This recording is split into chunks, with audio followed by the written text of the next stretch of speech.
मैं एक राय आप सभी का स्वागत करता हूं। दोस्तों, हम लोग एक बैच स्टार्ट कर रहे हैं special for air force Y group और नेवी एमआर के लिए, क्योंकि इन दोनों को हम लोग ननटेक एग्जाम बोलते हैं।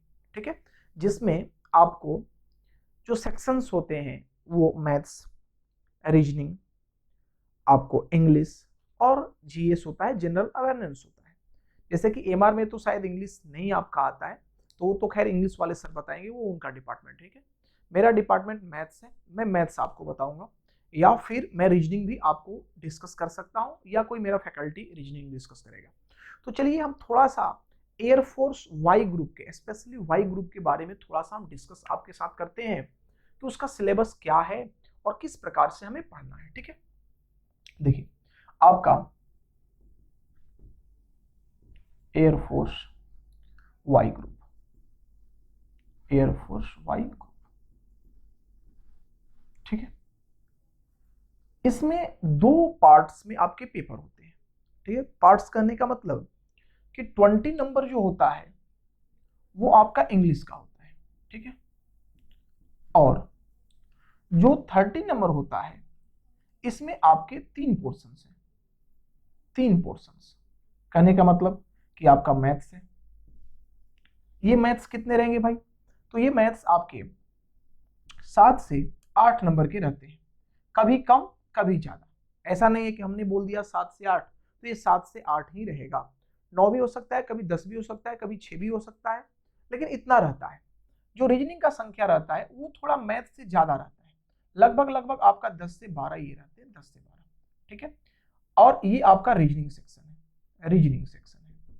ठीक है, उसके बाद जनरल अवेयरनेस, जीए।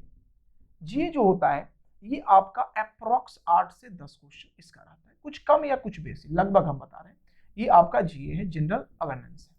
ठीक है, तो ये 30 क्वेश्चन, ये 30 और ये 20 आपको लेके चलना है। तो इंग्लिश का वीडियो अपलोड होना स्टार्ट हो गया है, आप उम्मीद है कि आप उसे देख रहे होंगे।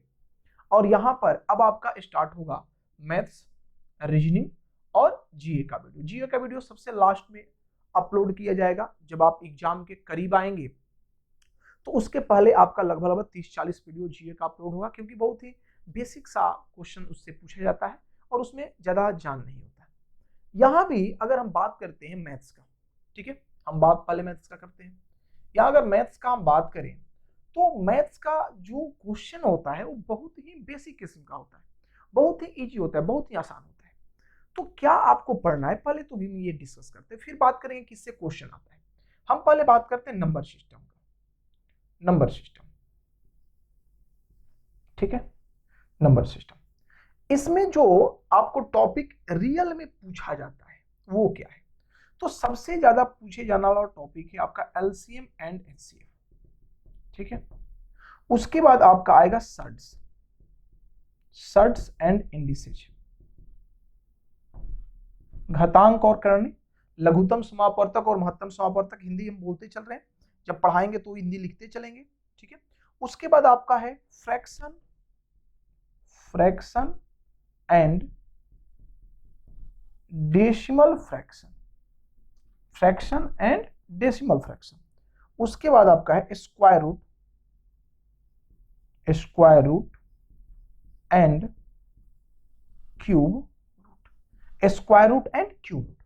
अब इसके अतिरिक्त भी कुछ टॉपिक्स हैं जो कि पेपर में आपसे पूछे जा सकते हैं या पूछे गए भी हो सकते हैं। ठीक है, क्योंकि पेपर तो आउट होता नहीं है, ये तो मेमोरी बेस्ड काम हम लोग करते हैं।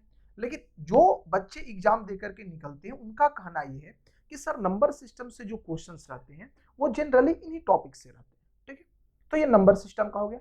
ऐसे जब हम पढ़ाएंगे तो हम बहुत सारे टॉपिक्स को फॉलो करेंगे, लेकिन हम अभी सिलेबस डिस्कस कर रहे हैं, तो सिलेबस के समय आपको हम वही चीजें बताते हैं जो कि आपके पेपर के लिए ज्यादा महत्वपूर्ण है। अब देखिए, अब आपका टर्म आता है अर्थमेटिक, अर्थमेटिक, अर्थमेटिक। अर्थमेटिक में जो क्वेश्चन आपसे सबसे ज्यादा पूछा जाता है, सबसे ज्यादा जिस टॉपिक से पूछा जाता है वो टॉपिक आपका है ratio and proportion, ratio and proportion. उसके बाद आपका टॉपिक है percentage, percentage, profit and loss, profit and loss and discount, इसी में जोड़ देते हैं डिस्काउंट, ठीक है। उसके बाद आपका simple interest, SI and CI, साधारण ब्याज और चक्रवृद्धि ब्याज। फिर आपका है time and work, time and work, ठीक है। उसके बाद आपका pipe and cistern, pipe and cistern, pipe and cistern. फिर time and distance, time and distance, train का क्वेश्चन और बोट का क्वेश्चन, ठीक है। ये आपके हो गए। अब देखिए अर्थमेटिक में और भी टॉपिक्स हैं, और भी टॉपिक्स हैं, लेकिन जो जनरली जहां से क्वेश्चन सबसे ज्यादा बनता है वो आपका है ratio, percentage, profit loss, time and work, पानी टंकी, टाइम एंड डिस्टेंस। इसी से सर्वाधिक क्वेश्चंस बनेंगे। नंबर सिस्टम में ये टॉपिक से सर्वाधिक क्वेश्चन बनता है। ये जो भी 4 टॉपिक्स हमने लिखे हैं इससे जनरली सर्वाधिक क्वेश्चन आपको बनता है। अब रहा बात कि अब कौन कौन सा टॉपिक बचा हुआ है, तो जैसे मान लीजिए आपका प्रॉब्लम बेस्ड ऑन एज अभी बचा हुआ है, उसके बाद एलिगेशन है, एलिगेशन है। इसमें एक टॉपिक आपका छूट रहा है वो है एवरेज, हम लिख देते हैं यहाँ पर, एवरेज से भी क्वेश्चन आएगा, एवरेज से क्वेश्चन आपका आएगा। तो एज छूटा रह गया, एलिगेशन छूटा रह गया, उसके बाद आपका पार्टनरशिप,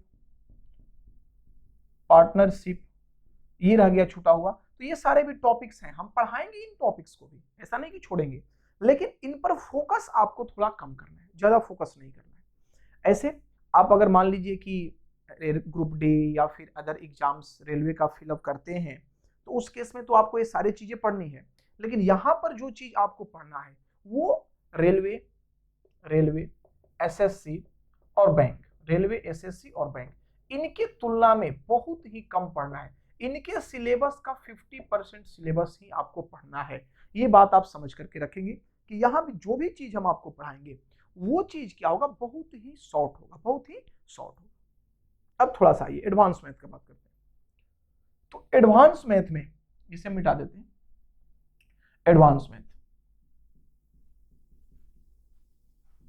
एडवांस मैथ में क्या पढ़ना है भाई, तो एडवांस मैथ में आपको पढ़ना है पहला मेंसुरेशन, ठीक है, मेंसुरेशन, इसी से सर्वाधिक क्वेश्चंस आपके आते हैं, मेंसुरेशन। उसके बाद आपका ट्रिगोनोमेट्री, मेट्री, मेंसुरेशन, ट्रिगोनोमेट्री। फिर आपका है, अब 2 सेक्शंस आपके बच गए, अलजेब्रा, अलजेब्रा। तो अलजेब्रा से क्वेश्चन बहुत ही कम आपके रहेंगे। ऐसे हम अलजेब्रा पढ़ाएंगे, उस स्तर पर पढ़ाएंगे जिस स्तर पर आपसे पूछा जाता है, लेकिन इससे क्वेश्चन बहुत कम। हम इसलिए पढ़ाएंगे कि अगर मान लीजिए आप यहाँ पर पढ़ भी लेते हैं, यहाँ आपने पढ़ लिया, तो वो चीज क्या होगा भाई मेरे, कि आपको कहीं ना कहीं वो काम आ जाएगा, वो कहीं ना कहीं काम आ जाएगा। मतलब मान लीजिए कि आप ग्रुप डी का पेपर दे रहे हैं, या फिर एसएससी का पेपर दे रहे हैं, एमटीएस का पेपर दे रहे हैं, या सीएचएसएल का पेपर दे रहे हैं, तो उस केस में ये पढ़ाई आपको काम आ जाएगा। इस वजह से हम पढ़ा देंगे, लेकिन आपको फोकस ज्यादा किस पर करना है, तो मेंसुरेशन पर फोकस करना है और ट्रिगोनोमेट्री पर फोकस करना है। और हम सेट डेली आपको डिस्कस करवा देंगे, डेली बेसिस पर। जब कुछ दिन निकल जाएगा, आप कुछ जानकार हो जाएंगे, आपको कुछ पता हो जाएगा, तो फिर पेपर के पहले हम लगभग 30-40 सेट आपको कंप्लीट करवा करके, डिस्कस करवा करके आपको भेजेंगे, ताकि पेपर में किसी भी तरह का कोई त्रुटि हमसे ना रहे और आप उसे आराम से हिट करके आए। तो देखिए यहाँ पर आपका अलजेब्रा भी है, अलजेब्रा भी है, और उसके बाद आपका ज्योमेट्री भी है। तो ज्योमेट्री में बेसिक क्वेश्चंस तो पूछे जाते हैं लाइन एंड एंगल के या ट्रिंगल के, लेकिन ये आपका सिलेबस है। अब डीआईडीएस यहाँ पर नहीं पूछा जाता, डीआईडीएस यहाँ पर नहीं आता। तो अब फाइनली हम एक बार आपको बता दें कि नंबर सिस्टम में ये 4 टॉपिक्स रह गए, अर्थमेटिक में ये जो टॉपिक्स हमने टिक किए हैं इस पर आपको ज्यादा फोकस करना है, ये टॉपिक सबसे ज्यादा आपके पेपर में आएंगे, ठीक है ना। ये तो कम क्वेश्चन कभी आता है कभी नहीं आता है, ठीक है। तो ये टॉपिक्स पर आप ध्यान देंगे और इन पर हम अब क्लास स्टार्ट करेंगे। तो ये आज हमारा पहला क्लास था मैथ्स का, जिसमें हमने आपको डिस्कस किया क्या भाई, सिलेबस। आज हमने कुछ नहीं पढ़ाया, सिलेबस डिस्कस किया। अब इसके बाद हम स्टार्ट करेंगे अर्थमेटिक, ठीक है। तो चलिए अब हम लोग मिलते हैं अगले वीडियो में अगले क्लास के साथ, और वहां पर हम कुछ टॉपिक्स स्टार्ट करेंगे।